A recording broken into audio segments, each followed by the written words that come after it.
right, hi everybody. I wanted to tell you about a really big astronomical event that's going to be happening in the next couple days on December 21st, and I want to explain a little bit of the science behind it and a little bit about the craze that's going on right now in the news media about this thing called the Bethlehem Star or the Christmas Star. So let's just talk about the science first off. This is a model of the solar system. As you can see, the sun is in the center here, the heliocentric model. The planets are going around in their orbit counterclockwise. The two that we're really concerned about in the next couple days are Jupiter and Saturn. So I've backed up time a little bit here, back to March. And if you fast forward a little bit, I'm actually in March of 2019. So if I fast forward, I'm going to go through the whole entire year of 2019 and right into 2020. And you'll see that Jupiter is catching up to Saturn. So if I stop it, let's actually go back to an actual time. Today's date is the 16th of December. And you'll see that currently Jupiter and Saturn are almost lined up in this line. And that's from our perspective from Earth. Okay, so we're looking at Jupiter and Saturn lined up in a straight line, which means for an observer on Earth, you are going to see them very close to each other in the night sky. And that's actually been happening for the past few months. If you've noticed, Jupiter and Saturn are in the sky very close to each other. And they've been approaching each other, and they will line up perfectly on December 21st, which is actually the winter solstice. So it's a unique day for a few reasons. Science rules. Now, when is this going to happen? Well, it's going to happen right after sunset, and therefore it is visible for us in the night sky.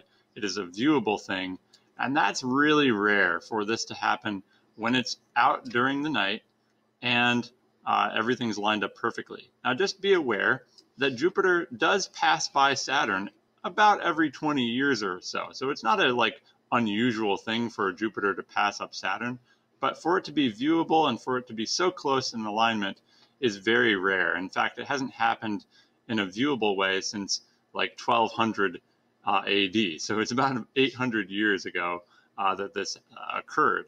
It happened in 1623 as well, which is really interesting because that was when Galileo was checking out Jupiter and his moons and recognized that this model was working out. And so he was viewing this too back in the 1600s.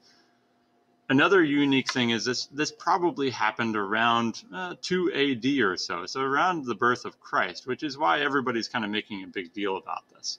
Now, just to give you guys a little background on that, this is a great website called Classical Astronomy. It's essentially a biblical perspective with observing the night sky, and he talks about the grand conjuncture, or grand conjunction, I should say, of Jupiter and Saturn, which is a really interesting article, and I'll post that in here. Be aware that the Bethlehem star, or this Christmas star that everybody's talking about, I don't believe that is necessarily astronomical. I believe that is a supernatural event that was placed by God for these individuals to find exactly where Christ was born, right over Bethlehem. I don't believe that this is necessarily a conjunction between Jupiter and Saturn in the night sky, because that really wouldn't point them exactly towards Bethlehem. But it is very possible that it happened around the same time period. So it's just interesting to think about.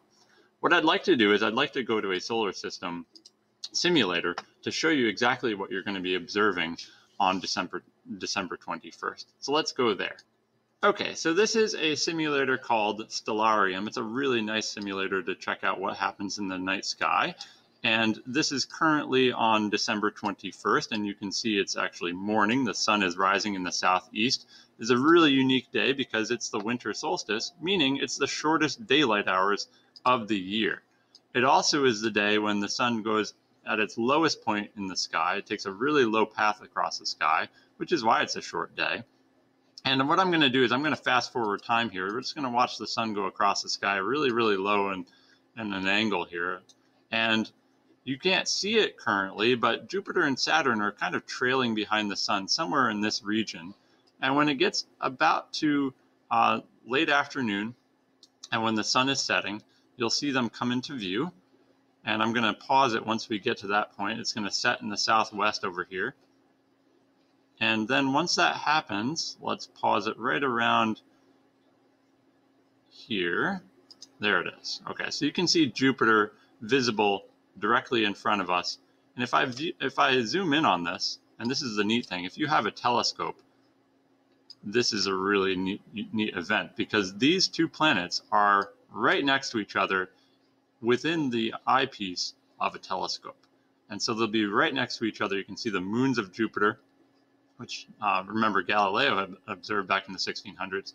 You will be able to see Jupiter and Saturn and the moons of Jupiter all within the eyepiece of a telescope. So it's a really cool thing, and it's going to be a really bright object in the night sky for all of us, even without a telescope or without binoculars.